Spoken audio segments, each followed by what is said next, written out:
وإن كان مثقال حبة من خردل أتينا بها وكفى بنا حاسبين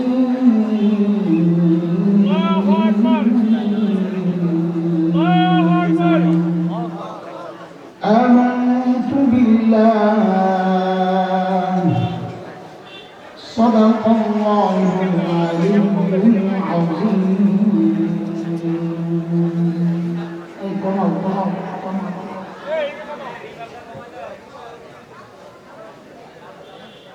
আমির সুন্নাহ ফয়জুল আলম ফতেহপুর মাদ্রাসার উদ্যোগে আয়োজিত আজকের ইসলামী মহাসম্মেলনের মুহতারাম সভাপতি, উপস্থিত হাজরাত ওলামায়ে কেরাম, এবং দূর দূরান্ত থেকে আগত ইসলাম প্রিয় সুন্নি সমাজ, প্রিয় ছাত্র ভাইয়েরা, যুবক বন্ধুরা, পর্দার আড়ালের মা বোনেরা, আল্লাহ সুবহানাহু ওয়া তাআলার অশেষ মেহেরবানি, করুণা, দয়া, যে মহান মালিক লাখো কোটি মানুষ থেকে বাছাই করে দ্বীনি এই মাহফিল আমাকে আপনাকে আসার, বসার, কিছু কথা বলা ও শোনার তৌফিক দান করেছেন। সেজন্য মহান রবের শুকরিয়া আদায় করি, জবান করি, প্রাণ করি, কালিমাতুশ শুকর উচ্চারণ করি, আলহামদুলিল্লাহ। সেই বিকাল থেকে দেশের প্রখ্যাত আলিম এবং সময়ের আলোচিত ওয়াইজ আলোচক তাদের আলোচনা করে শুনে আসছিলেন, এবং আজকের প্রধান আকর্ষণ, প্রধান অতিথি, প্রধান বক্তা, আমাদের সকলের প্রিয় মুখ সুলতানুল ওয়াইজিন হযরত মাওলানা খালেদ সাইফুল্লাহ আইয়ুবী হাফিজাহুল্লাহ ভাইও পথে আছেন, এলাকাতেই আছেন, অনেক জায়গায় বয়ান করতেছেন, আসবেন ইনশাআল্লাহ। আমি অল্প সময় কিছু কথা বলবো। আজকে আমি সব গুছাইয়া দিতে দিতে আমি আমার জান শেষ, এমনিও অসুস্থ।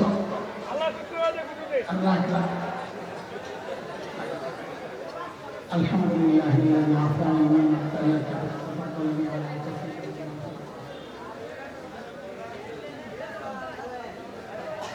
অল্প সময় কথা বলবো, তবে অনেক সময়, অনেক জীবন চলার জন্য এটা পাথেয় হবে আশা করি। মাদ্রাসাওয়ালা কেউ থাকলে স্টেজের পেছন যারা আছে ওদেরকে সামলান, ওদের দাওয়াতে আসছে, ওরা মাহফিল নষ্ট করে গেল। কিছু বললেন না, কথা বললেন।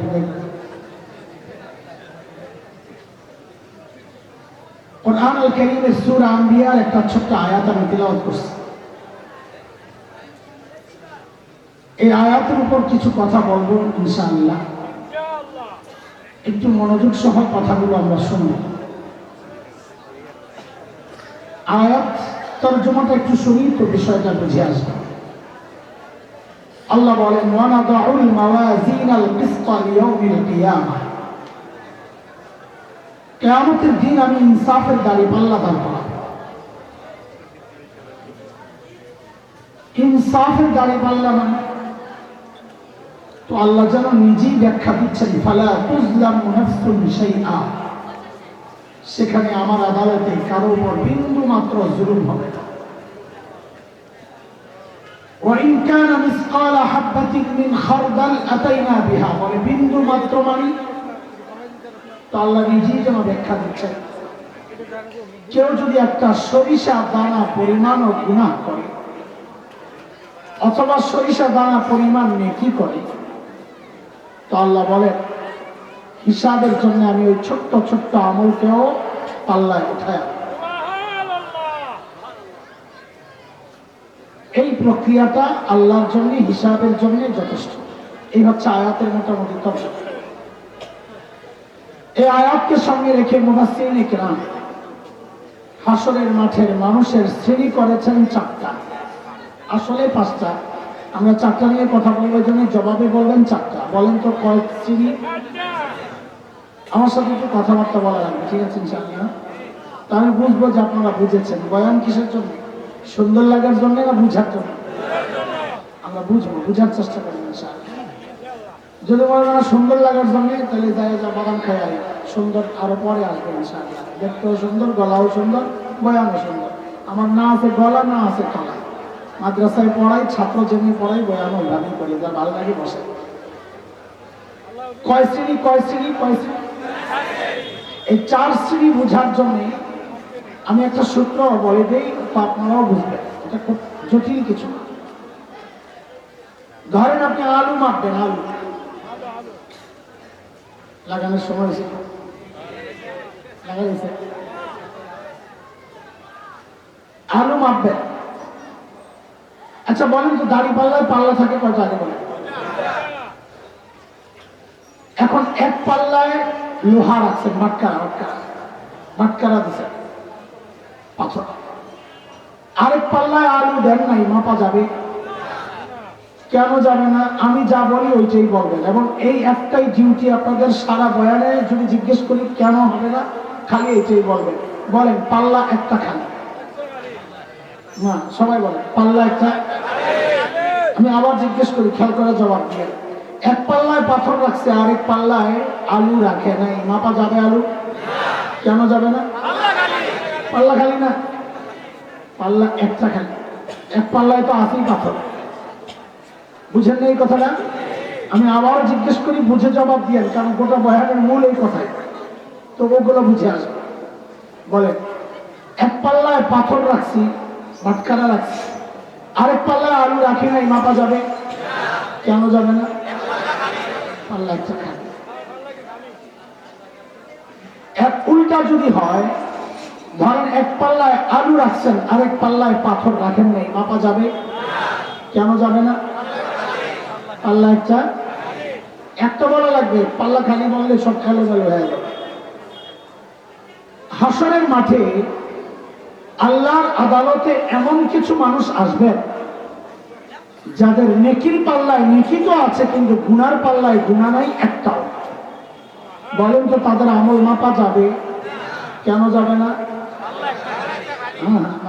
জবাব দেন, আবার বলেন আমল মাপা যাবে? কেন যাবে না? যেহেতু তাদের আমল মাপা যাবে না, পাল্লার সিস্টেমের মধ্যে আসে না, তো তাদের ব্যাপারেই আল্লাহ তাআলার সিদ্ধান্ত ফয়সালা, তারা বিনা হিসাবে জান্নাতে চলে যাবে। হিসাব হবে না। কেন হবে না বলেন তো? পাল্লা একটা খায়, এই তো লাগিয়ে বসছে। আরেক শ্রেণী আসবে আল্লাহর আদালতে, যাদের গুনার পাল্লায় গুনাহ তো আছে, কিন্তু নেকির পাল্লায় নেকি নাই একটাও। বলেন তো তাদের আমল মাপা যাবে? কেন যাবে না? পাল্লা একটা খায়। এই শ্রেণীর ব্যাপারে আল্লাহ তাআলার সিদ্ধান্ত, ফালা নুকিমু লাহুম ইয়াওমাল কিয়ামাতি ওয়াজনা, আমি ওদের আমল মাপবো না, বিনা হিসাবে জাহান্নামে চলে যাবে। তাদের হিসাব কেন হবে না? পাল্লা একটা খায়। কয় গ্রুপ গেল ভাই? এক গ্রুপ বিনা হিসাবে, আরেক গ্রুপ বিনা হিসাবে, আর আছে কয় গ্রুপ? 2 গ্রুপ। ওই 2 গ্রুপ কারা? যাদের এক পাল্লায় নেকি, আরেক পাল্লায় গুনাহ, 2 পাল্লায় নেকিও আছে, গুনাহও আছে। তো গুনার পাল্লা, নেকির পাল্লা যদি ভারী হয়, এক গ্রুপ হবে। আরেক গ্রুপ হবে যাদের গুনার পাল্লা ভারী। তো যদি নেকির পাল্লা ভারী হয়, তাদের ব্যাপারে আল্লাহর সিদ্ধান্ত কি? আল্লাহ জানায়া দিয়েছেন সূরা আল কারিআর মধ্যে, فَأَمَّا مَنْ ثَقُلَتْ مَوَازِينُهُ فَهُوَ فِي عِيشَةٍ رَاضِيَةٍ। যার নেকির পাল্লা ভারী, আল্লাহ বলেন সে জান্নাতি। আর হলো কয় গ্রুপ? وَأَمَّا مَنْ خَفَّتْ مَوَازِينُهُ فَأُمُّهُ هَاوِيَةٌ। যার গুনার পাল্লা ভারী, আল্লাহ বলেন সে জাহান্নামী। কয় গ্রুপ হয়েছে বলেন? কয় গ্রুপ হয়েছে? চলেন প্রথম গ্রুপ থেকে আবার শুরু করি। হাসরের মাঠে এমন কিছু মানুষ আসবে যাদের নেকির পাল্লায় নেকি তো আছে, কিন্তু গুনার পাল্লায় গুনাহ নাই একটাও। বলেন তাদের আমল মাপা যাবে? কেন যাবে না? তাদের ব্যাপারে আল্লাহর সিদ্ধান্ত কি? বিনা হিসাবে জান্নাত। সাবাস। আবার বলেন, হিসাব হবে না কেন? পাল্লা একটা খায়। তারা কারা? তারা কারা?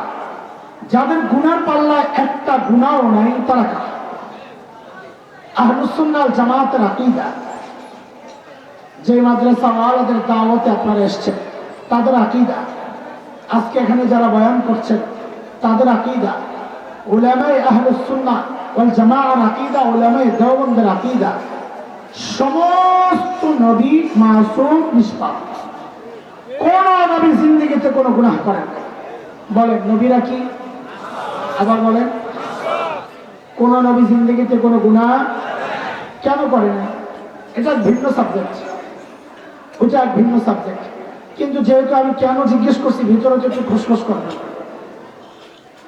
একটু ছোট্ট করে জবাব দেই যেন এমনটা না হয় এই বিষয়টা একেবারে কিছুই জানি না এমন না, অল্প একটু হিন্স দিয়া যায়।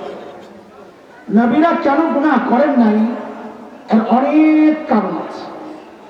এর মধ্যে একটা মৌলিক কারণ হচ্ছে, সমস্ত নবীকে আল্লাহ তাআলা নিজেই গুনাহ থেকে বাঁচায় রাখে।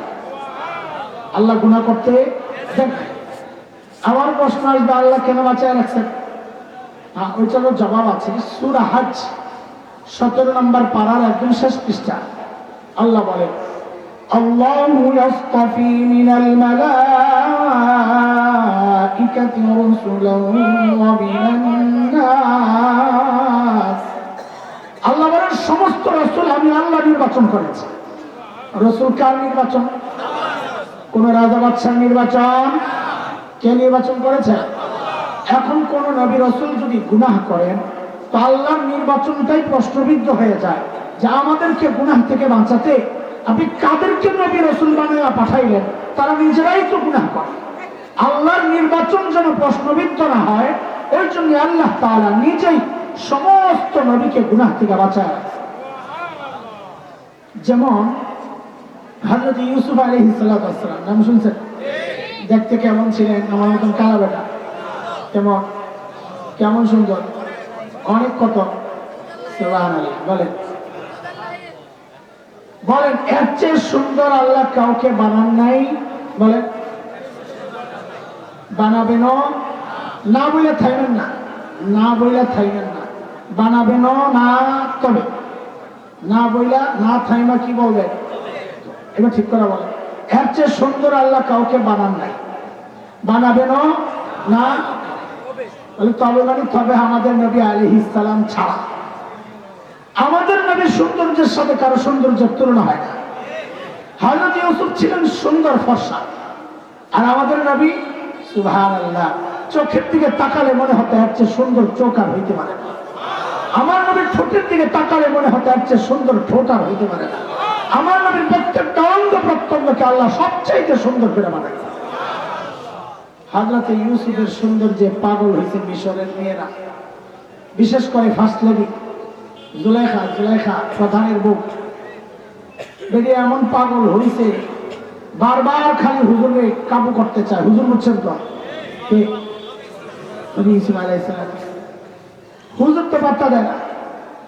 একদিন বেরি ফন্দি কইরা হুজুরে একদম ভেতরের রুমে লয়ে ডাকাইয়া, পরে খাদেমা কাজে মেয়ে তারে বলছে দরজা গুলা লাগায় তুই চলে যা। এখন বলেন তো, দরজা লাগাইয়া যাইতে হলে কোন দিক দিয়ে লাগাইতে হবে? ভিতর দিয়ে না বাইর দিয়ে? এটাও বলছে, এটা কারণ আছে, পরে কামে লাগাবো না। বাহির দেওয়া দরজা গুলা সব লাগায় চলে গেছে। কয় দরজা? 7 দরজা একেবারে। হযরত ইউসুফ বুঝে গেছেন আমি তো ভেসে গেছি, তো তিনি ভরসা হিম্মত হারান নাই। তিনি একটা ডাক দিছেন আল্লাহর কাছে। কি বলে ডাক দিছেন? কোরআনুল কারীমের মধ্যে সূরা ইউসুফ 23, 24, 25, 26 এই আয়াতগুলোর তাফসীর করবেন। দারুণ এক গল্প। আল্লাহ বলতেছেন, হযরত ইউসুফ কি বলেন? আল্লাহ বলতেছেন, وراودته التي هو في بيتها عن نفسه وغلقت الأبواب وقالت هيت لك قال معاذ الله إنه ربي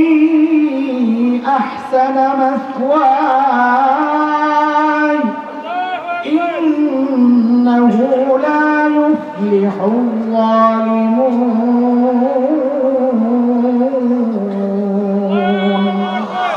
হযরত ইউসুফ দিছেন এক চিৎকার, আল্লাহ আমারে বাঁচাও।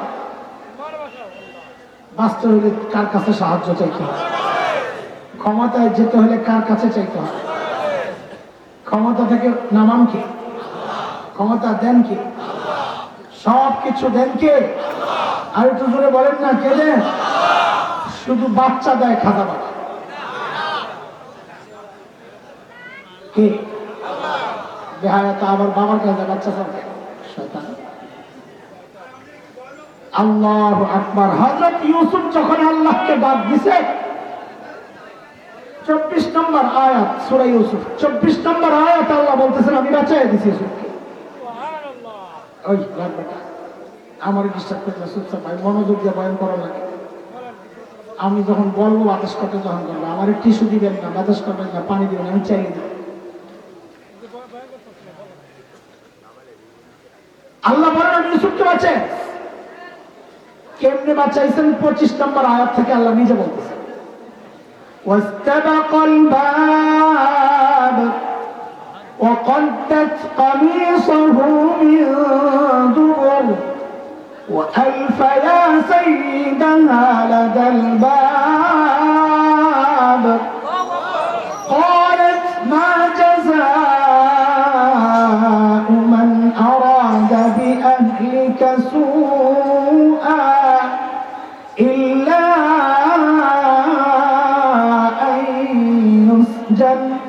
أو عذاب أليم।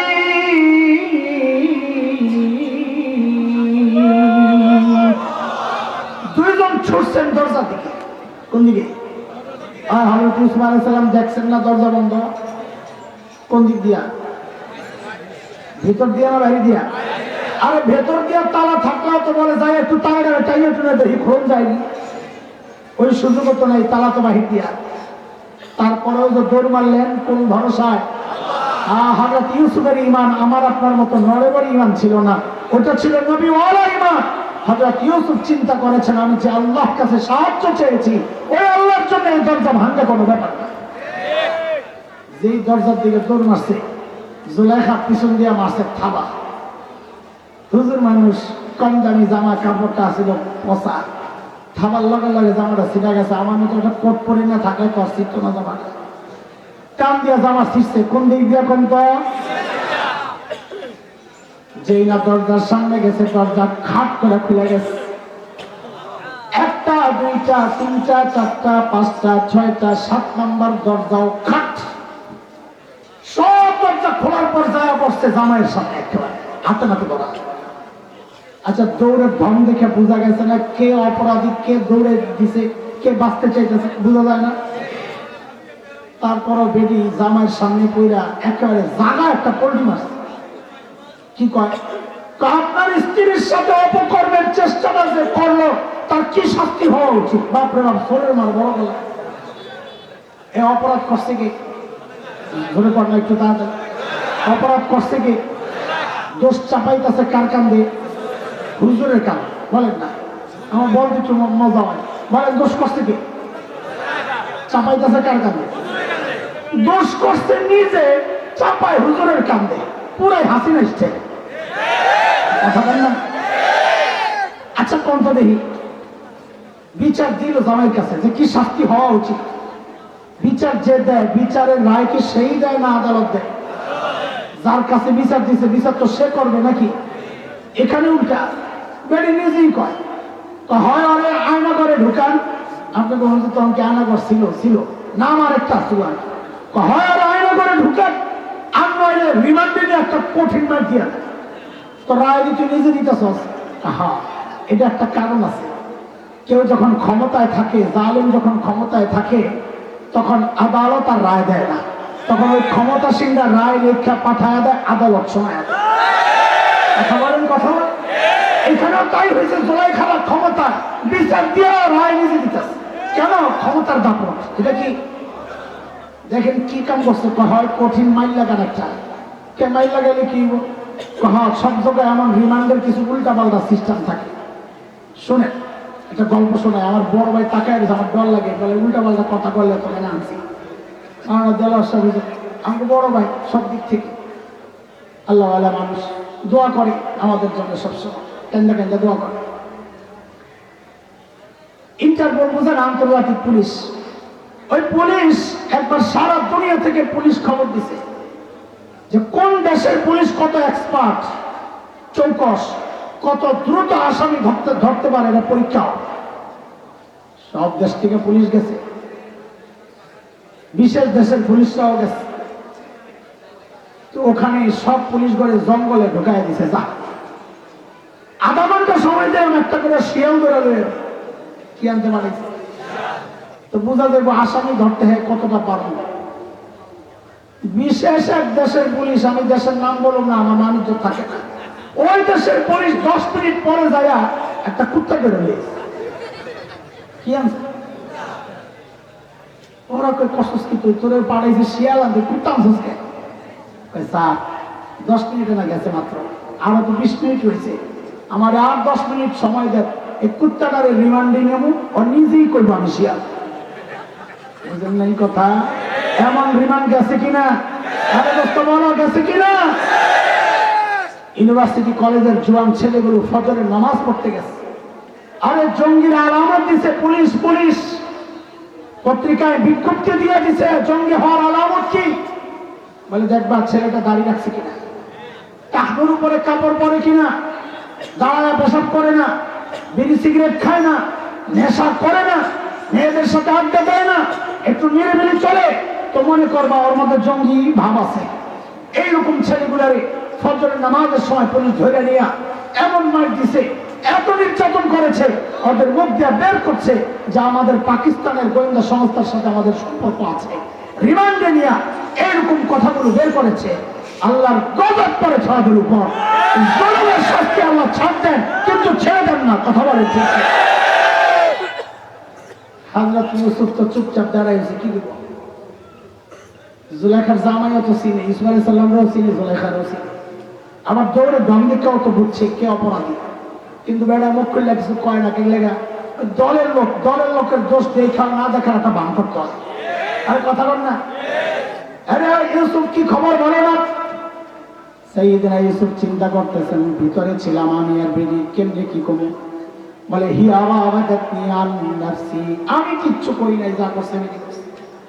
বলে তুমি যে করো নাই দলিল দাও, প্রমাণ দাও। দেন আরেকটা 2 নম্বর, ইসলামী আইন আদালত, দুনিয়ার আইন আদালত, প্রমাণ দেওয়ার দায়িত্ব হচ্ছে বাদীর, যে অভিযোগ করবে।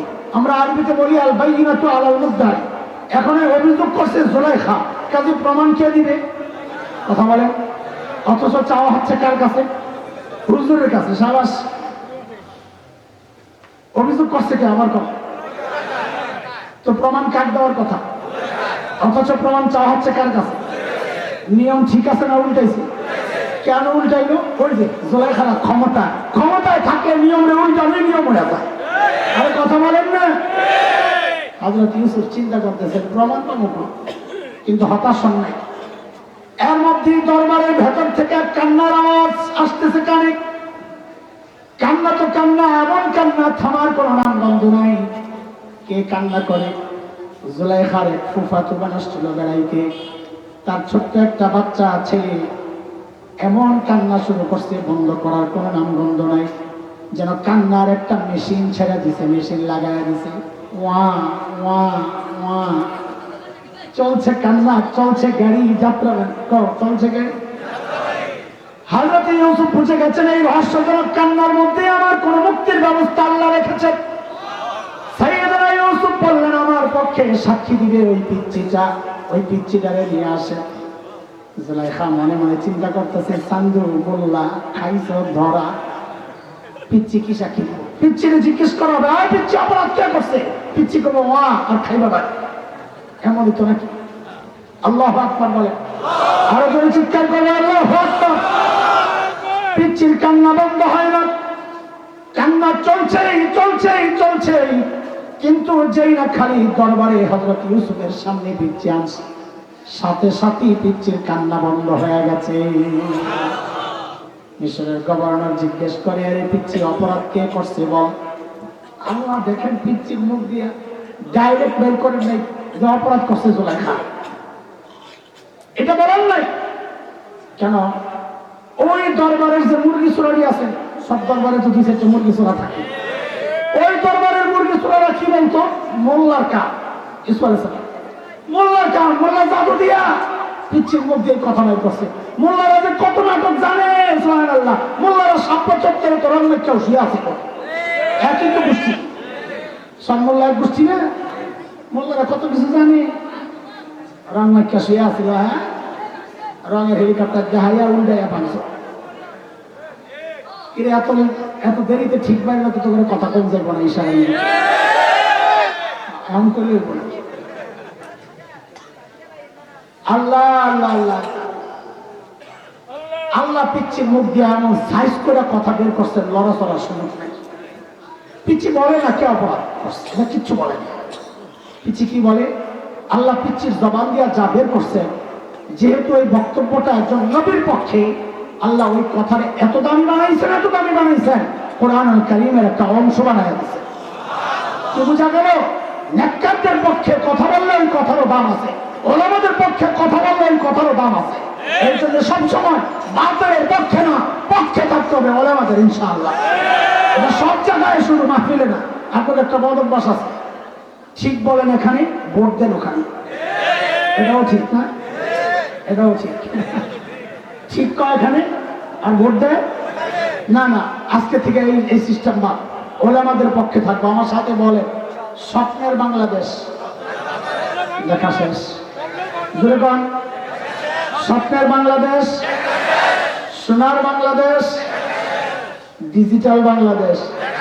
ওইটার এমনি করিব না, 16 বছর দেখছি তো একটু ঘুরায় ঘুরায় করতেইব, দেখতে দেখতে একেবারে শেষ। কোন ডিজিটাল বাংলাদেশ?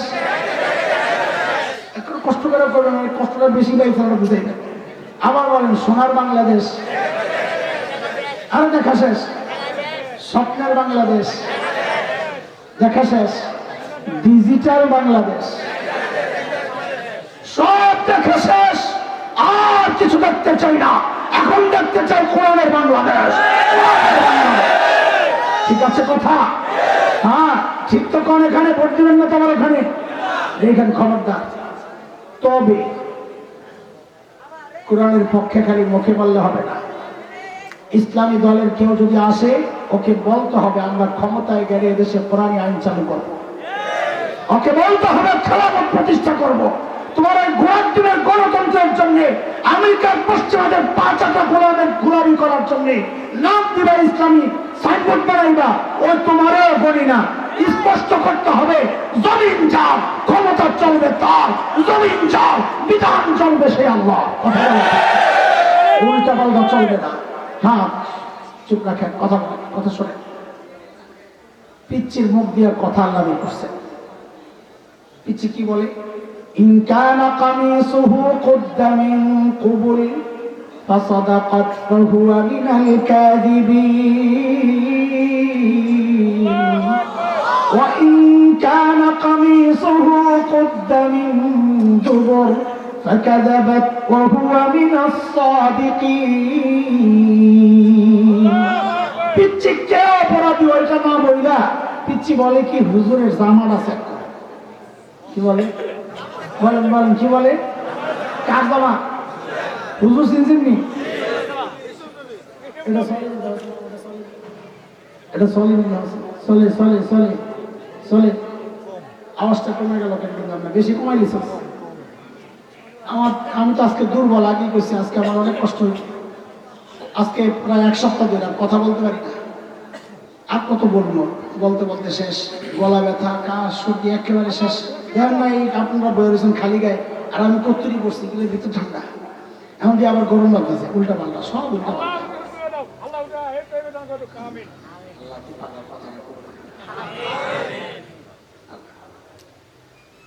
আল্লাহ।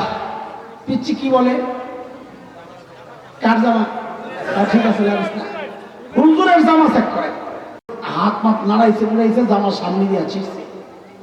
আর যদি দেখেন জামা পেছন দিয়ে ছিঁড়া, তো বুঝবেন কেস ফিটিং। জুলাইখা অপরাধ করছে, হুজুর পালাতে গেছে, জুলেখা পেছন দিয়া থাবা মারছে, হুজুরের জামা ছিঁড়ে নিয়েছে। আল্লাহু আকবার। ফালাম্মা রাআ কামিসাহু কুদ্দা মিন দুবুর, চেক করে দেখে জামা তো পেছন দিয়া ছিঁড়া। এখন কি কয়? ইন্নাহু মিন কাইদিকুন্না ইন্না কাইদাকুন্না আযীম। জুলেখা তোকে বেড়ির চক্রান্ত বড় মারাত্মক। এই দোস্ত, আপনাদের গল্প শোনানোর জন্য আমি এই গল্প আনি নাই। আমার একটা উদ্দেশ্য আছে, আমার সময় নেই বসে বসে গল্প বলা, যদিও কোরআনের গল্প, কিন্তু বসে বসে এই গল্প শোনানোই আমার উদ্দেশ্য না। সামনের একটা কোরআনই মেসেজ আছে, ওটা শোনানোর জন্য গল্পের এই পর্যন্ত আনছি। না হয় দলিল হিসাবে যতটুকু দরকার এটা হয়ে গেছে, নবীদেরকে বাঁচান কে? এটা তো 24 নম্বর আয়াত আল্লাহ বলে দিয়েছেন, আমার কাম শেষ। আমি 26 নম্বর আয়াত পর্যন্ত কেন আসলাম? কোরআনই একটা মেসেজ আছে। সব ক্লিয়ার হওয়ার পর মিশরের গভর্নর হযরত ইউসুফকে বলছেন, ইউসুফ আরিদ আন হাযা, বিষয়টা নিয়ে আর বাড়াবাড়ি করো না, বিষয়টা নিয়ে আর ঘাটাঘাটি করো না, মান ইজ্জতের ব্যাপার, তোমারও ইজ্জত আমারও ইজ্জত। এরপর জুলাইখানে কি কইছিল? সবার জন্য শিক্ষা, সারা দুনিয়ার মানুষের জন্য শিক্ষা। এই জন্যই তো আল্লাহ কোরআনে এনেছেন, জুলাইখা ইস্তাগফিরি লিযামবিক ইন্নাকি কুনতি মিনাল খাতিইন। দোষ করছ, বড় গলায় কথা কইও না। দোষ করে আরেকজনের কান্দে চাপাইতে হয় না। দোষ করে অপরাধ স্বীকার করে আল্লাহর কাছে মাপ চাইতে হয়, তাইলে একটা মীমাংসা ব্যবস্থা হয়। দোস্ত, গুম করছ, খুন করছ, দেশের টাকা বিদেশে পাচার করছ, দেশকে ভারতের কাছে বিক্রির পায়তারা করেছ, অন্যায় করেছ, ক্ষমা চাও। বিদেশ বৈশা বৈশা উল্টা হুমকি দিবা, হুমকি ধমকিতে কাজ হবে না। এদেশের মানুষ আর কোনদিন ঢুকতে দেবে না, ঢুকতে দেবে না। দুষ্কর্ষ ক্ষমা চাও। কথা বলে আল্লাহর মেসেজ বুঝছে? অপরাধ করে বড় গলায় কথা বলতে হয় না। অপরাধ করে কি করতে হয়? বলেন বলেন, অপরাধ করে কি করতে হয়? কোথেকে আসছে? কোরআনী শিক্ষা। বলেন কিসের শিক্ষা? বলেন কিসের শিক্ষা? দোষ করছেন, বলে দেন সরি ভাই, ভুল হয়েছে, শেষ। অন্যায় করছেন, ভাই আমার ভুল হয়েছে, মাফ করে দেন, শেষ। অন্যায় করছে, কি হয়েছে? হয়েছে আর কি, কি হয়েছে? হ্যাঁ আশ্চর্য, বিদেশে দেখছি একটু পা লাগছে, কপালে আসো ভাই, কি করে না করে, আরে ভাই লাগছে, একটু দাও কেন। আর বাঙালি হইলে আরে আমার টপের সময় একবার হুইল চেয়ার পিছু দিয়ে লাগাই দিচ্ছে, আমার তো এমন কষ্ট, খুব ব্যথা পাইছে, তাকাইছে ঘাড়ে। আমি কই আল্লাহ, তুই বাঙালি, কথা না আচরণে বোঝা গেছে তুই বাঙালি। অথবা বিদেশের হইলে আমি কবলে সোমা খাচ্ছি, সরি। এটা হচ্ছে মনুষ্যত্ব, এটা কোরআনী শিক্ষা। অপরাধ করে উল্টা পাক নিতে হয় না, ঝাড়ি নিতে হয় না, হুমকি ধমকি দিতে হয় না। অপরাধ করে ক্ষমা চাইতে হয়, এটা কোরআন আমাদেরকে শিখাইছে। বুঝে আসছে কথা? বলেন এক শ্রেণী গেল, মনে আছে এই কথা? বিনা হিসাবে জান্নাতে কারা যাবেন? নবীরা। বলেন কারা? আরো আছে এই উম্মতের 70,000 জামাত, 70,000 দল যাবে বিনা হিসাবে জান্নাতে। প্রত্যেক দলে থাকবে আরো 70,000। আমি ওখানে যাচ্ছি না, কারণ আমার অন্য জায়গায় একটু কথা বলতে হবে। 2 নম্বরটা আসেন, একটু সময়ের এক ভয়ঙ্কর ফেতনা নিয়ে কথা বলতে চাই। 2 নম্বরটা কি? বিনা হিসাবে জাহান্নামে যাবে কারা? যাদের গুনার পাল্লায় গুনাহ আছে, নেকির পাল্লায় নেকি নাই একটাও। বলেন তাদের আমলের হিসাব হবে? কেন হবে না? পাল্লা একটা খালি। মাশাআল্লাহ, তো মনে রাখছেন। এরা কারা? যাদের নেকির পাল্লায় একটাও নেকি নাই। একটু আপনার বুঝার জন্য জবাব দিতে সহজ হবে, একটু বলেনি। ঈমান ছাড়া কোন নেকি কাউন্ট হয় না, হিসাব হয় না। ঈমান নাই, কোন নেকি নাই, সোজা কথা। এইবার বলেন তো নেকির পাল্লা খালি কাদের? জোরে কর, জোরে কর। ওটা তো আপনারা জানেন, আমিও জানি, কিন্তু ওইটা বলার জন্য আমি এই প্রসঙ্গ উঠেই নেই। এমন কিছু মানুষ বিনা হিসাবে জাহান্নামে যাবে যারা আমার আপনার মতো মুসলমানের নাম ধারণ করে, হয়তো মাঝে মাঝে তাহাজ্জুদও পড়ে 80 রাকাত, হয়তো ফজরের পরে জায়নামাজও খোঁজে। বিনা হিসাবে জাহান্নামে যাবে তারা কারা? আল্লাহ বলতেছেন সূরা বাকারায়, ومن يرتد منكم عن دينه فيمت وهو كافر فأولئك حبطت أعمالهم في الدنيا والآخرة وأولئك أصحاب النار هم فيها خالدون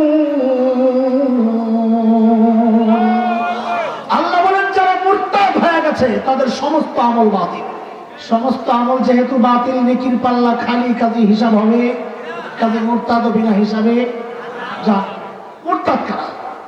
এখন মনোযোগ, মুরতাদ কারা ওই পরিচয় এখন আমি আপনাদেরকে দেব না, লম্বা সময় লাগবে। এখন শুধু একটা সহজ অর্থ বুঝেন, মুরতাদ মানে কি? মুরতাদ মানে হচ্ছে যারা ইসলাম থেকে বের হয়ে গেছে। বলেন, যারা ইসলাম থেকে বুঝছেন? এবার বুঝছেন মুরতাদ কারা কারা বুঝছেন? যারা ইসলাম থেকে। শুনে, খুবই গুরুত্বপূর্ণ একটা ইস্যু। এই বর্তমান শতাব্দী, গত শতাব্দীর যদি শ্রেষ্ঠ 5 জন আলেমের নাম জিজ্ঞেস করেন আলেমদের কাছে, তাদের মধ্যে একজন নাম আসবে অধিকাংশের মতামতে, শেখ আবুল হাসান আলী নদভী রহমতুল্লাহ আলাইহি। হযরত বড় এক আজীব কথা বলেছেন সময়ের বাস্তবতায়।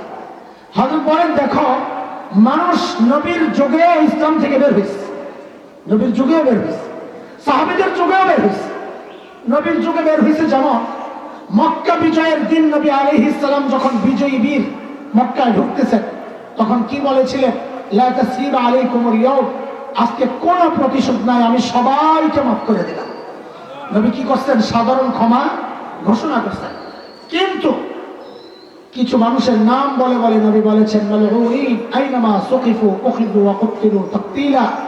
যারা মালউন, আল্লাহর নবীকে যারা কষ্ট দিয়েছে, গালাগাল করেছে, ইসলামীয় তুচ্ছ তাচ্ছিল্য করেছে, ওদেরকে ছাড়া যাবে না, যেখানেই পাওয়া যাবে ধৈরাই হত্যা করতে হবে। নবী নাম ঘোষণা করছেন।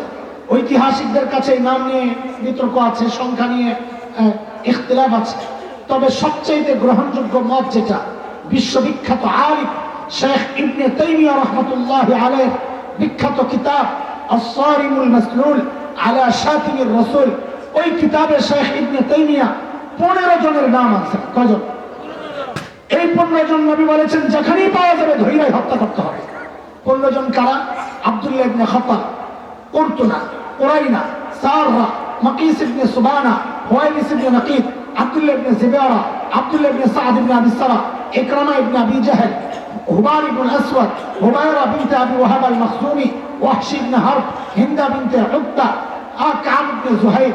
নবী 15 জনের নাম ঘোষণা করেছেন, এদেরকে যেখানেই পাওয়া যাবে ধৈরাই হত্যা করতে হবে। এর মধ্যে একটার নাম ছিল আব্দুল্লাহ ইবনে খাতাল, প্রথম নাম। এই আব্দুল্লাহ ইবনে খাতাল দৌড়ে যায় নিজের কামার গিলাফ দিয়ে ঢাকছে, পেঁচাইছে, তো নিচে দিয়ে না, পাও দেয়া যায়, বুঝেন এই কথা? কামার গিলাফ দিয়ে কেন ঢাকছে? আর লুকাই না, জায়গা পেল না। মনে করছে কি মুসলমান কাবার ইজ্জত করে, তো গিলাফের প্রতি একটা সম্মান বোধ আছে, এটা দিয়ে ঢাকলে মনে আমার ছেড়ে দেব। যেমন এখনকার রাজনীতিবিদরা আপনাদের ধোকা দেয়, মানুষ এই টুপির প্রতি, তসবির প্রতি, হিজাবের প্রতি মানুষের, এদেশের মানুষের একটা দুর্বলতা আছে, ওরা জানে। তাই সারা জীবন ইসলাম আর মুসলমানদের বিপক্ষে থাইকা, আলেম ওলামাদের বিপক্ষে থাইকা, যেই না নির্বাচন আসে আস্তে টুপিটা লাগায় পুরো হাসান বসরি হয়ে যায়। কথা কন, হিজাব আর তসবিটা হাতে রাবে বসে হয়ে যায়। আব্দুল্লাহ ইবনে খাতাল ওই কামই করছিল, মনে করছিল কাবার গিলাফ দিয়ে নিজেরা ঢাকলে মনে বাচ্চা বুকা। হযরত আলী দেখছেন নিচে দিয়ে পাও দেখা যায়, খোলা তরবারি আসিল হাতে, লইয়া দিছেন দৌড়, কোনো কথা নাই। 2 সাহাবী দেখছেন আলী দৌড় দিছে, কেন দৌড় দিছে কিছু জানে না, কিন্তু তাদের চিন্তা আলী খামাখা দৌড় দেওয়ার মানুষ না, নিশ্চয়ই কাস্টমার একটা পাইছে, ওরা না দেখায় আলী লোকে দিছে দৌড়। আব্দুল্লাহ ইবনে খাতালকে বের করছে, কল্লা ফালাইছে একদম জায়গায়, কল্লারে বর্ষার মধ্যে এরকম ঝুলাইয়া মাকাম ইব্রাহিম এবং হাজরে আসওয়াদের মাঝখানে গাইরা রাখছে। দুনিয়াবাসীকে দেখায় দিছে আল্লাহর নবীরা যারা গালি দিবে তাদের এই শাস্তি হওয়া উচিত। দোস্ত, এই আব্দুল্লাহ ইবনে খাতালের ইতিহাস যা পাওয়া যায়, সে মুসলমান হয়েছিল, মদিনাতে ছিল, রাখালদেরকে হত্যা করে পশুগুলা নিয়ে মক্কায় পালায় আইসা ইসলাম থেকে বের হয়ে মুরতাদ হয়ে গেছে। তাহলে কি বোঝা গেল? সাহাবীর যুগেও, নবীর যুগেও মানুষ ইসলাম থেকে বের হয়েছে, প্রমাণিত। সাহাবীদের যুগেও মানুষ ইসলাম থেকে বের হয়েছে।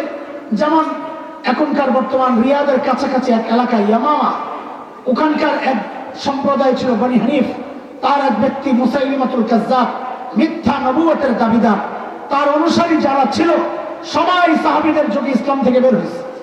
হযরত শেখ বলেন, মানুষ ইসলাম থেকে তো নবীর যুগেও বের হয়েছে, সাহাবীদের যুগেও বের হয়েছে, এখন তার চেয়ে 1000 গুণ বেশি বের হচ্ছে। পার্থক্য কি? পার্থক্যটা বুঝেন। পার্থক্য কি? হযরত বলেন পার্থক্য হচ্ছে ওই যুগে যারা ইসলাম থেকে বের হইতো ও নিজেও জানতো আমি ইসলাম থেকে বের হয়ে গেছি। যেই সমাজে মোরতাদ হইতো সমাজ জানতো সে ইসলাম থেকে বের হয়ে গেছে, কিন্তু আফসোস এই যুগে তার চেয়ে 1000 গুণ বেশি মানুষ ইসলাম থেকে বের হচ্ছে, কিন্তু যে বের হচ্ছে সে নিজেও জানে না আমি ইসলাম থেকে বের হয়ে গেছি। যে সমাজে বের হচ্ছে সে ওই সমাজও জানে না সে ইসলাম থেকে বের হয়ে গেছে।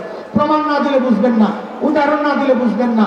2013 ঢাকার শাহবাগের গণজাগরণ মঞ্চে মানুষ কি করছিল? আরে গণজাগরণ মঞ্চে, হ্যাঁ, আরে না, সব মানুষ জমা হয়েছিল কেন?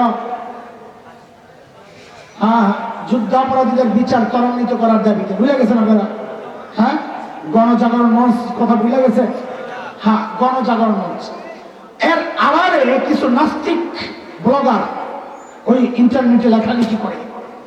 ওই নাস্তিক করে